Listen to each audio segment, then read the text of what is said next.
जी जहां जहां भगवान की कथा होती है, जहां मेरे राम की कथा होती है, जहां मेरे कृष्ण की कथा होती है, वहां हनुमान जी महाराज आसन लगा करके, जैसे माताएं मैंने बैठी है ना, आसन लगा करके बड़ी बड़ी पूर्वक हनुमान जी महाराज भगवान की कथा का रसपान करते हैं, सुनते हैं। तो नौजवान साथियों से मेरा कहना है, हाथ जोड़ करके विनती है, हो सके तो भागवत पंडाल में अगर सामने आ जाओ और सामने आकर के बैठो तो बहुत अच्छी बात है। ऐसे खड़ा होना शोभा नहीं देता, ही भगवान की कथा है।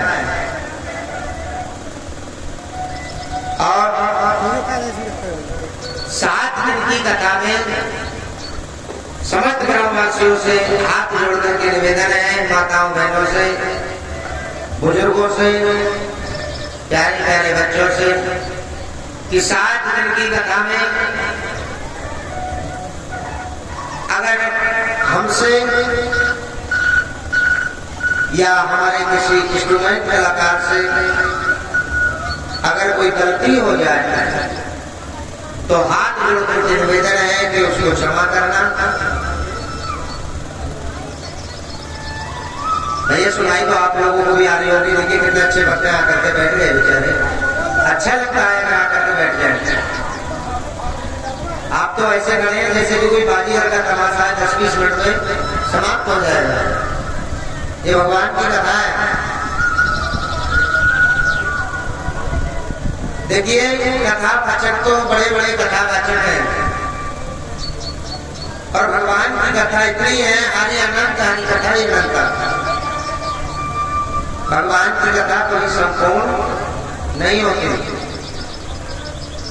और माताओं से बहनों से मेरी एक हाथ जोड़ करके निवेदन है,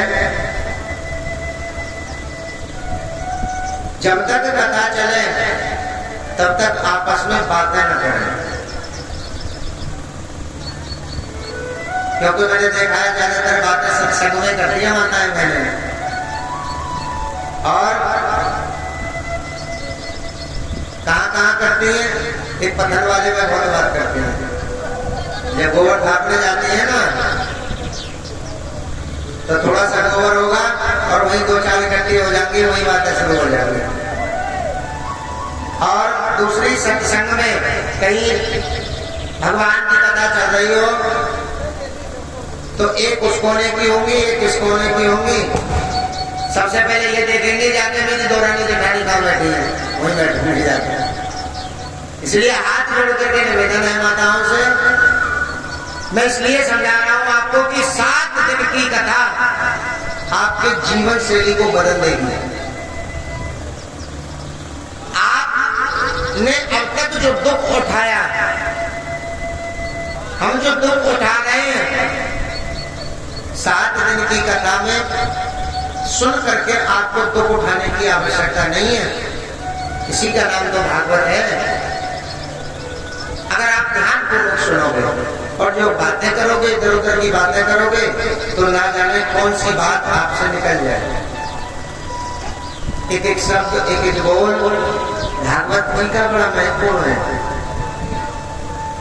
और देखिए मैं उन भक्तों के लिए बता रहा हूं कि जहां जहां ये भगवान की कथा होती है ना,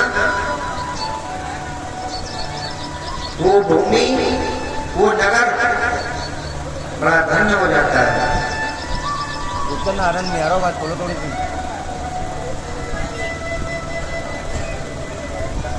धन्य हो जाता है वो भूमि जहां भगवान की कथा चलती है।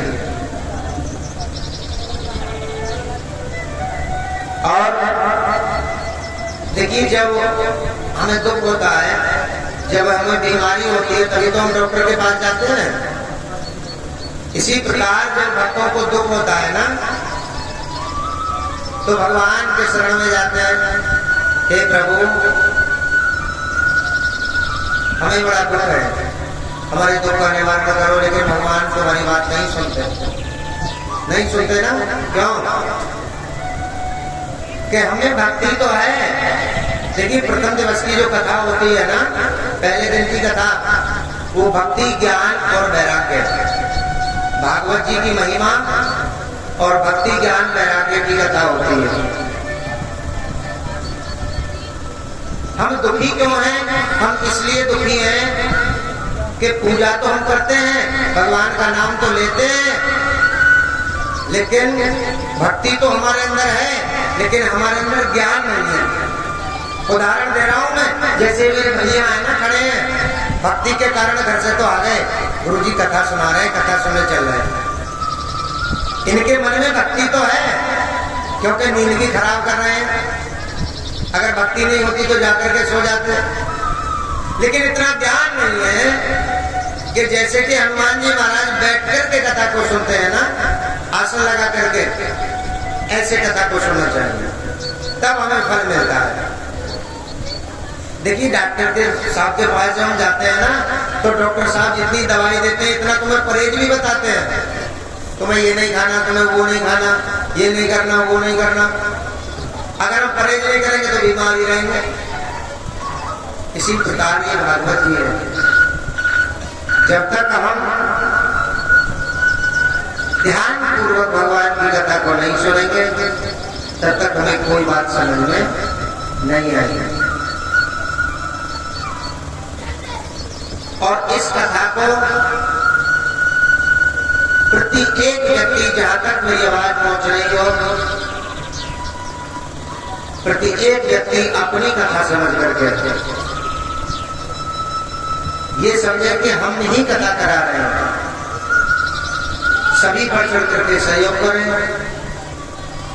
क्योंकि ये कथा जब आपके गांव में हो रही है ना, तो किसी एक व्यक्ति के माध्यम से नहीं है, ये समस्त ग्रामवासियों के माध्यम से है। और बड़े अफसोस की बात है, हो सकता है कि पहली बार आपके यहाँ कथा हो रही है, पहली बार हो रही है ना, इसीलिए भक्तों में कुछ ज्ञान कम है। जो मेरी कलश वाली माताएं बहने हैं ना, उनको तो कथा में अवश्य आना है। गांव का कोई व्यक्ति आए या ना आए, क्यों? आपने कलश उठाया है, कलश का मतलब जानते हो? ये भगवान विष्णु की सवारी है, वरुण भगवान। और वरुण भगवान को आप सिर पर लेकर के घूमे हो, वरुण भगवान बैठे हैं, तुम घर सो रहे हो, तो कैसे तुम्हें भक्ति का ज्ञान मिलेगा? कैसे पूजा का फल मिलेगा? आपातकालीन मर्यादा नास्ते, अगर हमें कोई दिक्कत है, कोई परेशानी है, तो हम नहीं आ सकते, लेकिन कथा में जरूर आना चाहिए। और माताओं के लिए एक बात और बता दूं, पहली बार कथा हो रही है, कोई बात नहीं, और पहला दिन है।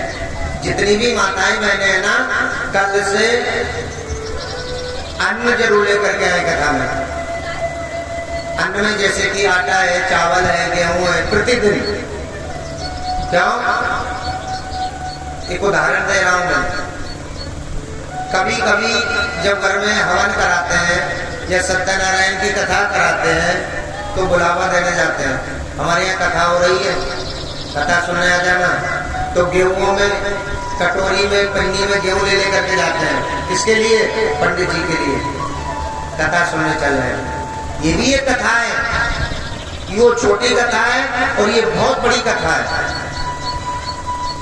इसीलिए आपको अन्न लाना है, जिससे कि आप जब कथा में आए हो ना और अन्न लेकर के आओगे, तो जो हम कथा सुनाएंगे ना, वो आपके दिमाग में आएगी, आपके जीवन में काम आएगी। और जो आप अन्न नहीं लाओगे, तो मंदिर से बाहर जाओगे और कथा को भूल जाओगे। इसलिए बताना पड़ता है, कल से सभी अन्न लाए, जैसा जिससे जो बने। देखिए बड़ी सुंदर कथा।